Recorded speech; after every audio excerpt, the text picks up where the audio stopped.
The second area that I'm more worried about is not the intellectual argumentation anymore, it's the moral argumentation. It was George Bernard Shaw who described marriage in its crudest terms, in its most pitiful terms, I think, in his great skill as a scholar. He said, it is the combination of maximum of temptation with maximum of opportunity. Here is that brilliant playwright who the only thing he could see in marriage was a physical relationship, the maximum of temptation combined with maximum of opportunity. I only borrowed that description to remind you now, living in the United States, that it's no longer marriage alone that combines those two. You can have maximum of temptation and maximum of opportunity on any major cities, streets of this land today. Whether it's Chicago or Detroit or New York City, you walk through the heart of that city, maximum of opportunity is right there. Almost any kind of perversion you want, any kind of indulgence you want, if you've got the money, you've got the opportunity. It is no longer only the sacredness of marriage relationship that provides it for you and me.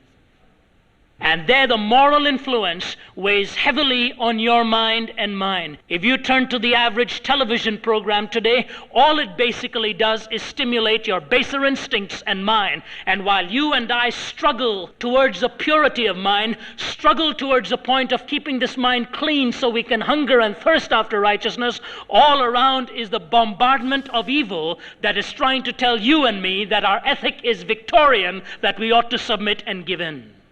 A teenage girl came to the altar one night in August of 1976 in one of the southern United States I had a campaign in. She walked up to the front, knelt at the altar, gave her life to Christ. As she was walking down the aisle at the end of the service, the pastor's wife came, embraced her. Her friends came, embraced her. They'd been praying for her for years. And at the end of that evening, I was so thrilled to see this girl who had evidently struggled with a decision for a long time, finally committed her will to the Lord. She did not come the remaining 7 nights of the campaign. On the last Sunday night, I went up to her sister and finally said to her, "Why is it that your older sister did not come? Does she work nights?" She said, "No." I said, "Then what's the matter?" She says, "Ravi, I've got bad news." After the night she gave her life to Christ, her boyfriend, who refuses to come to church, was waiting outside to pick her up, go out for a cup of coffee someplace. They were driving to a restaurant and she says to him, "I have given my life over to Jesus Christ tonight."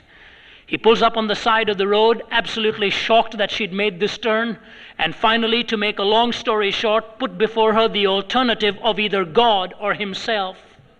He said, "I can't believe that you're going to become like one of those weirdos in that church there. Get serious about your belief in God and start believing all the nonsense that they peddle from behind these pulpits.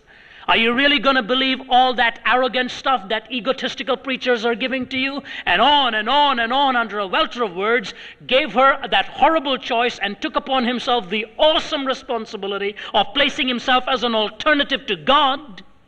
And finally, after struggling within her own heart, here's this young teenage girl, torn apart with her emotions, supposedly claiming to be deeply in love with this young man, totally turns her back upon God, refusing to come to church anymore, and abandons whatever, quote, faith she'd picked up a few moments ago. When I heard that standing there, the first thought that came to my mind is, Lord, how can any man, ever dare to be that kind of an influence in somebody else's life?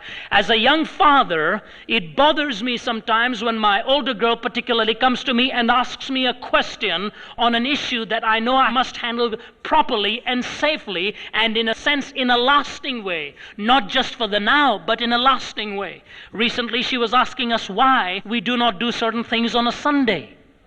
And after my conversation with her was over, I said to my wife, "Do you think we handle that rightly?" You see, as parents, it is legitimate, but as parents, we play God in the lives of our children. We are in the place of God in the lives of our children. And that tremendous responsibility bothers me, for often I think to myself, have I handled the situation rightly to guide that young life aright? Here am I in a legitimate situation, afraid of adversely affecting my own little child, and here is a man arrogantly, totally unafraid of knocking off faith from somebody else's life, illegitimately. G.K. Chesterton says, the danger of disbelieving in God is not that a man ends up believing in nothing. He says, alas, it is much worse. The danger of disbelieving in God is that a man ends up in believing in anything. And there's that young man. He is the same young man I can foresee 10 years from now tearing that girl's life apart, breaking his home completely. Why? After all, he is God, isn't he? Young people, you watch an influence like that. I have primarily you in mind when I say to you that morally your minds are going to be squeezed into the mold that the world seeks to draw you into. And I don't care who it is you're dating, who it is you're close to, if there is somebody in your life that is morally influencing you against biblical convictions, the simple remedy that God gives you for the moment here anyway is leave that person alone. You have no business taking this precious life of yours and putting it in the moral trust of somebody who has become the God of God. Ephraim is joined to idols. Leave her alone.